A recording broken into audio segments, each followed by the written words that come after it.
Hey everyone, how's it going? So this is the new Lucid Gravity. So Lucid Gravity is the new SUV, first SUV that Lucid sells. You can purchase this today actually.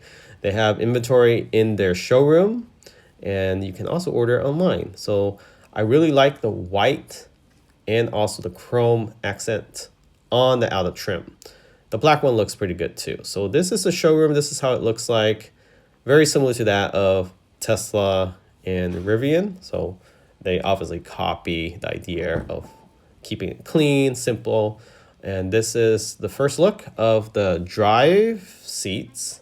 So you have that steering wheel similar to that of it reminds me of the Cybertruck. And the second row seat, you have it automatically moving forward and backwards. However, you have to manually fold it back. So not sure why they didn't make that automatic as well. So second row, third row, you have to manually fold it. Third row is all manual. They do have soft closing doors, and this is a option upgrade that is included in the comfort and convenient package, I believe.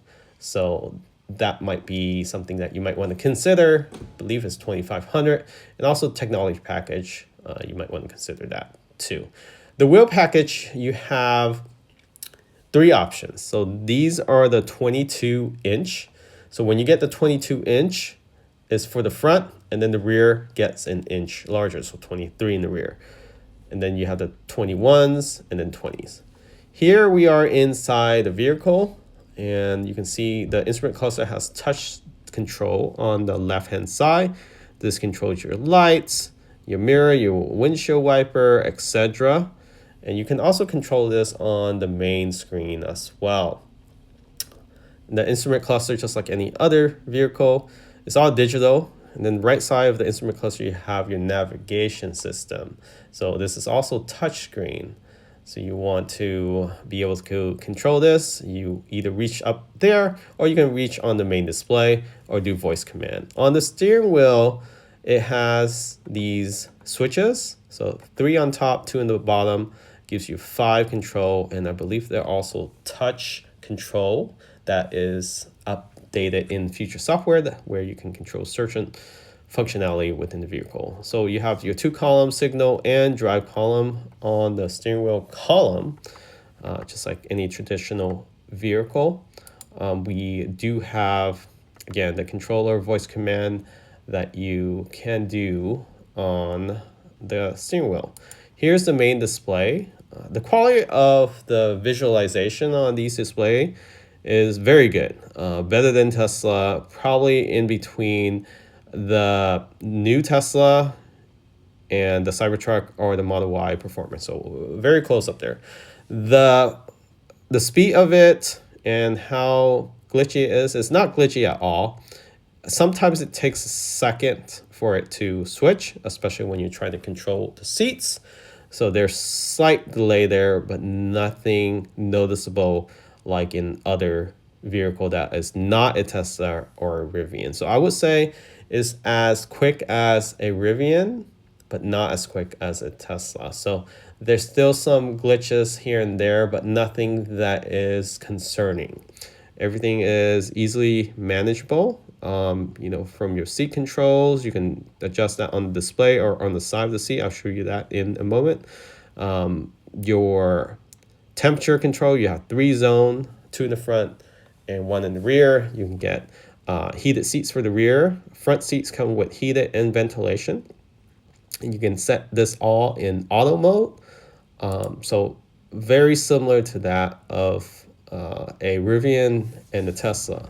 Lots of controls in here, so lots of options that they will be able to update in the future and improve. So it's all software here, but mechanically everything seems to work just fine with no issue. And you can see here all the functionality is well laid out. Here's the seat controllers. You can do it on the display or on the side of the seat. So I like that options. In case you're the passenger, you want to move seats for the rear passenger, whether no one's sitting in the driver's seat during parking or the passenger seat. So pretty cool to have this option. So whether you want to use your right hand or left hand to control the seats, you have that option. this is the Tahoe leather interior. You can see there. It looks more like peanut butter to me. And there's other 3 trims upgrades, but the standard is the Mojave Perlex. So that is like a fake leather. So this Tahoe leather is real leather, of course. Then you have the Yosemite, which looks more white.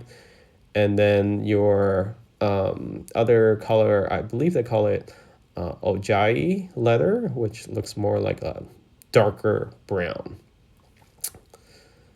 So control-wise and music-wise, sound system sounds amazing. And even with the standard, but you can obviously upgrade the sound system to the Surreal Sound Pro, which is $2,900. I don't think that's worth it, but that's an option you have. You have a 360 camera, bird's eye view. Looks amazing, impressive, but later we'll try to park in the structure and you probably will see the difference. It's actually not as useful when you're parking between tight vehicles. You also have ambient features here for ambient lighting, and you can customize this. I'm sure there's going to be other settings added to this vehicle in the future. You have your key fob holder placement there and your wireless phone charger, as well as your armrest storage. So it does have a mobile key functionality, so you don't need the key fob all the time. Driving the Lucid feels very similar to any other EV. It does feel heavy. I would say it rides more and drives more like a Rivian versus a Tesla, and that's because of the weight. This thing weighs close to, if not more than 8,000 pounds with a larger battery. Gives you 450 miles if you option for the standard wheels, which is a 20-inch. If you option for the 21 or 22, of course, you lose range. The standard battery without the extended range gives you about 301 plus miles, so around 300 miles. Pretty good for a close to 8,000 pound curve weight vehicle. And acceleration is no slouch, but does feel heavy. So 0-60 for the Grand Touring is around 3.5 seconds, I believe. And for the regular non-Grand Touring, so just a Touring, is in the 4 to 5 seconds. So a little slower, still no slouch. I never felt like I was going to lose control in the wet condition. So even in the rain, hard acceleration, no issue, traction is there. And I just can't imagine getting this car in a spin or in a rollout. It's just so planted down. The weight and close to 50-50 distribution front to rear. It's just a overall well-built vehicle. It's not for everyone. It is heavy, it feels heavy, and it drives like a heavy vehicle. So if you ever driven a heavy vehicle, it feels like that. Even though you have all the power, it feels like you're towing something most of the time. Once you get up to speed on highway, it probably has something to do with the throttle. They make it feel heavier than normal, and that's probably to make sure that you don't spin out, right? So you're not just flooring it. It does have some weight to it. It's a one pedal drive. You can control the regenerative braking from none to medium to heavy, and overall it just gives you a lot of confidence.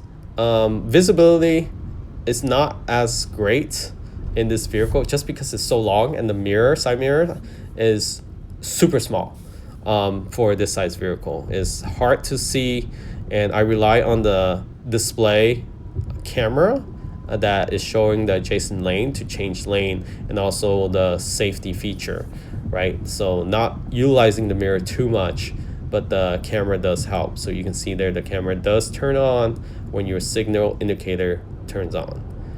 And you know, there's a lot of option you can get. So this vehicle has the Dream Drive 2 Pro, so that gives you the capability of having a autonomous vehicle in the future once they fully roll out the software. So it has all the hardware.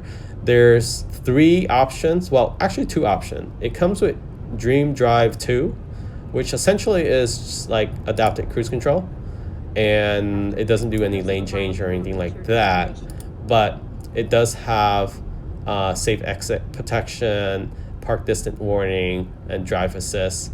So that's the extent of it.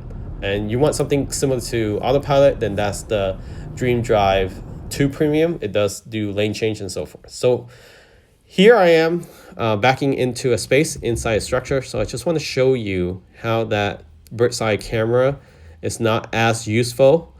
Hopefully this is something they can improve in future software, but you can see there the image are distorted. It looks like you're really close to the vehicle next to you, but you're not. And you really want to see this, you know, like top down, not a ultra bird's eye view. You don't need ultra bird's eye view. You just need more of a direct image, how close you are to the vehicle next to you. So something they can improve on there. To open the door is a little tricky. The door latch is inside the door handle inside the vehicle. But it's pretty neat to get out. And of course the door handle auto retracts. It has a nice light bar in front that turns off. You can see that halo view from the outside in the front, and as you approach, it turns on. Really nice welcoming lights. Door handles auto opens, and the mirror unfolds. So to get in, little handle, you just pop right up, get right in. You have soft closing, and again, driving the vehicle is bring confidence. 0-60, again, under 4 seconds, around 3.5 for the Grand Touring. So that's something that you want to consider. Gravity Touring does not have that performance, but Range King, 450 miles, that's really what it has going for it. Premium interior. So if this is something you find important, the Lucid Gravity might be for you. So backing up here with no vehicle next to you, the camera does do pretty good here with better lighting, but in low lighting it's difficult to utilize. Hopefully you find this video helpful in purchasing your next EV, and if you're considering the Gravity, it does have a lot of space. Again, here's a rear look for the rear cargo when the third row seat is folded. You have lots of space back here, as well as the front. The front can be a storage as well as a seating area with 2 cup holders. Pretty neat. Thanks for watching. Remember to subscribe. Catch y'all next time.